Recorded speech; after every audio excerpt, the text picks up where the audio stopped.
Arthur Lewin POV. Sylvie, it's time to go, I stammered, my voice trembling as I looked into Sylvie's eyes, filled with sheer horror and disbelief. My body was weak and battered, my senses dulled by the excruciating pain pulsating through every fiber of my being. She reached up, her trembling hand brushing against my cheek, and in that moment, her touch brought a bittersweet comfort. As her fingertips grazed my skin, I felt a trail of warm liquid. Tears streamed down my face, mingling with the crimson flow that stained my features. The sight of my blood on her fingers sent a chill down my spine, a stark reminder of the severity of the situation.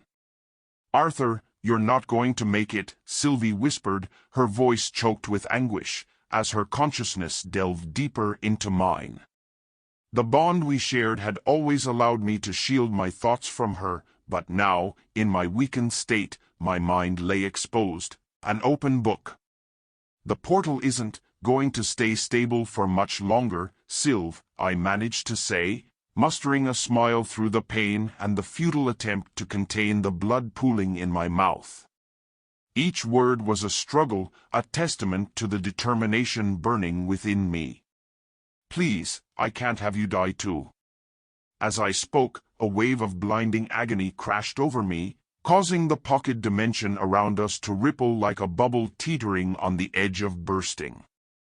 Disoriented and desperate, I tried to push Sylvie toward the portal, yearning to secure her safety, when an unexpected sight jolted me into horrified silence. "Sylv?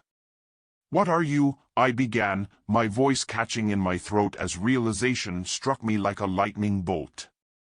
The intensity of the light emanating from Sylvie grew, until an all-too-familiar figure materialized before me, a majestic dragon, its scales shimmering with an otherworldly purple hue. "Try to keep yourself alive while I'm gone, okay?"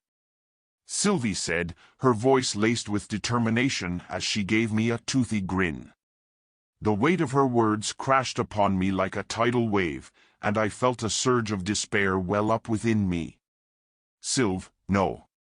Don't do this," I screamed, my voice cracking with desperation. I reached out, attempting to grasp her ethereal form, but my hands passed through her as if she were nothing but a figment of my imagination.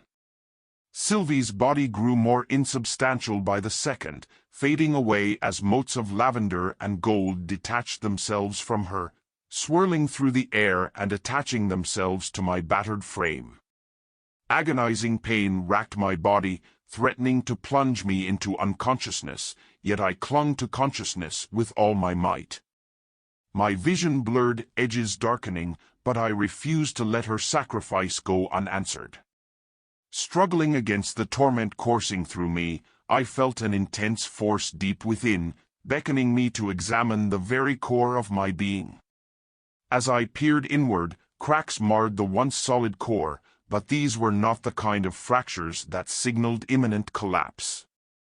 They were the cracks of a profound transformation, symbolizing that I was on the verge of true metamorphosis. My mind flickered back to the days of my training in Ephiopus, where the healer Meyer had mended my shattered legs. She had spoken of a price to be paid for such a miraculous restoration, but now, in this desperate moment, the cost seemed inconsequential. All that mattered was repairing the damage and restoring balance. The runes, once faintly shimmering, ignited with a brilliance rivaling the sun itself. Their luminescence bathed the surrounding space, casting an ethereal glow upon my battered form.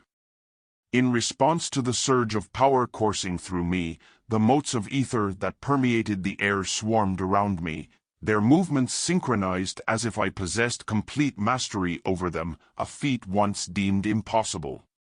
In that very moment, I was consumed by an overwhelming sense of raw, untamed might. Despite the searing agony inflicted by Sylvie's ether art, I focused solely on the task at hand. The runes inscribed on my body, bearing Sylvie's mark, responded to my desperate call, their mystical energies aligning with my will. With every ounce of strength I could muster, I beseeched the etheric forces surrounding me for aid. Miraculously, I felt Sylvie's presence, her essence intertwining with the very fabric of my being, even beyond the veil of death. As the ether began to resonate and vibrate, its vibrations rippled through the realm, extending far beyond the limits of my vision. The power of Evium, the essence that shaped and governed the world, surged through the currents of the ether, altering the very fabric of reality. It was as if time itself bowed to its influence, recognizing that only its touch could rectify the chaotic mess I had inadvertently created. Deep within me, my core, once intact and unyielding, lay shattered, broken beyond repair. Yet, paradoxically, it was in this state of complete destruction that it achieved wholeness. The shards of my core shifted and interlocked, each fragment finding its rightful place amidst the chaos. Despite the agonizing torment racking my body, the true sacrifice exacted from me was the forfeiture of my memories. With a sense of impending loss, I could feel the fragments of my past slipping away, fading into the mists of forgetfulness. The harrowing moments endured during the war grew hazy, faces of those I had journeyed with blurring into indistinct figures. Yet, amidst the fading recollections, I clung steadfastly to the knowledge I had painstakingly acquired. Every hard-won lesson, every insight into the intricacies of this world, remained firmly clasped within the recesses of my mind. For I knew, with unwavering conviction, that this reservoir of wisdom held the key to mending the shattered reality before me. In this newfound clarity, I realized that if I could harness the collective knowledge and understanding of the world I had accumulated, I possessed the means to rectify all that had been torn asunder. Knowledge, I reminded myself, is the very essence of power, the catalyst for change and the catalyst for rebirth. And so, as the ether continued to surge and transform the realm, I resolved that it was time for a grand reset, a chance to rebuild and set right what had gone awry. As the world spun around me in a disorienting whirl, my vision blurred into a kaleidoscope of vibrant red hues, overwhelming my senses. The cacophony of sounds bombarded my ears, merging into a symphony of discordant noise. Attempting to utter a coherent word, all that escaped my lips was a desperate, primal cry, an expression of both confusion and awe. Gradually, the jumble of voices transformed into distinct, discernible words, cutting through the auditory chaos. Amidst the symphony of sound, I distinguished a voice declaring, "Congratulations, sir and madam, he's a healthy boy." The significance of those words slowly penetrated the fog of bewilderment, bringing forth a wave of realization. Wait. I suppose, in a normal situation, one's thought process would lean towards a somewhat vulgar exclamation, something along the lines of, "Oh shit, was I just born? Am I a baby now?" But here I was, assessing my surreal situation with a regal sense of composure, my mind surprisingly coherent despite the baffling circumstances. The first indication that something peculiar yet reassuring was afoot was the fact that, in this unfamiliar place, I effortlessly comprehended the language being spoken. Understanding the spoken word in a foreign realm was undoubtedly a positive sign, a small beacon of familiarity amid the bewildering unknown. As I cautiously pried my eyes open, a torrent of vibrant colors and indistinct shapes bombarded my retinas, overwhelming my senses. Adjusting to the brightness and acuity of my infant vision took a moment of delicate adaptation. Gradually, the blur began to dissipate, allowing me to discern the world around me with increasing clarity. My inquisitive gaze wandered, and there she was, the woman who had just delivered me into this realm. Addressing her as mother seemed only natural. Taking a few precious seconds to examine her features, I found myself appreciating her beauty, albeit through the haze of my half-focused eyes. Rather than a dazzling glamour that often accompanies conventional notions of beauty, she exuded a gentle and captivating loveliness. Her distinct auburn tresses cascaded around her face, framing warm, compassionate brown eyes that seemed to radiate kindness. Delicate, fluttering eyelashes adorned her expressive gaze, while a perky nose added a touch of playfulness. In her very essence, she emanated an unmistakable motherly aura, a magnetic force that instinctively drew me towards her. Was this the enchanting allure that made babies gravitate towards their mothers?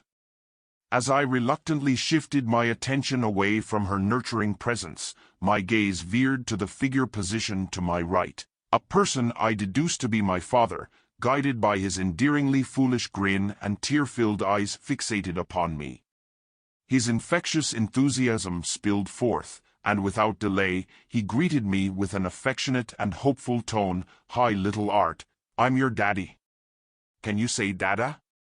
A momentary glance around revealed a subtle eye roll shared between my mother and the physician present, an expert accredited with numerous certifications but harboring a wry sense of amusement. It was my mother's scoffing remark that playfully punctuated the exchange, as she quipped, "Honey, he was just born." Her gentle reproach conveyed a blend of tender amusement and a touch of parental wisdom, underscoring the undeniable fact that my existence had only just begun. In this extraordinary blend of emotions, where disbelief mingled with a profound sense of gratitude, I gradually realized the true extent of my situation. I had indeed transcended time and space, returning to a pivotal moment in my own personal history, a moment that held the power to reshape my destiny and rewrite the tapestry of my life. With a newfound appreciation for the intricacies of this second chance, tears of both joy and wonder threatened to well up within me. Embracing the tender embrace of my parents, I silently vowed to cherish every moment, every touch, and every whispered word of love. This was my opportunity to forge a profound connection, to bask in the warmth of familial bonds, and to embark on a journey where love, growth, and endless possibilities converged. I took a closer look at my father, appreciating the qualities that had undoubtedly captivated my lovely mother. Setting aside his endearing eagerness to hear his newborn son utter a two-syllable word, perhaps an expression of sheer joy in embracing his newfound fatherhood, I couldn't deny his undeniable charisma. He possessed a certain magnetism, his features refined and accentuated by a cleanly shaven square jawline that perfectly complemented his overall charm. Curiosity got the better of my mother, who, breaking the enchantment of the moment, turned her attention to the doctor. He isn't crying." "Doctor, I thought newborns were supposed to cry when they are born," she inquired with a mix of concern and intrigue. The doctor, maintaining his professional demeanor, responded reassuringly, "There are cases where the infant does not cry. Please continue resting for a couple of days, Mrs. Lewin, and let me know if anything happens to Arthur, Mr. Lewin." With those words, the atmosphere settled into a comforting calm, allowing my parents to savor their first precious moments with me, their newborn son. The days that followed unfolded with tender care and quiet wonder, as we began to navigate the intricacies of this new familial bond.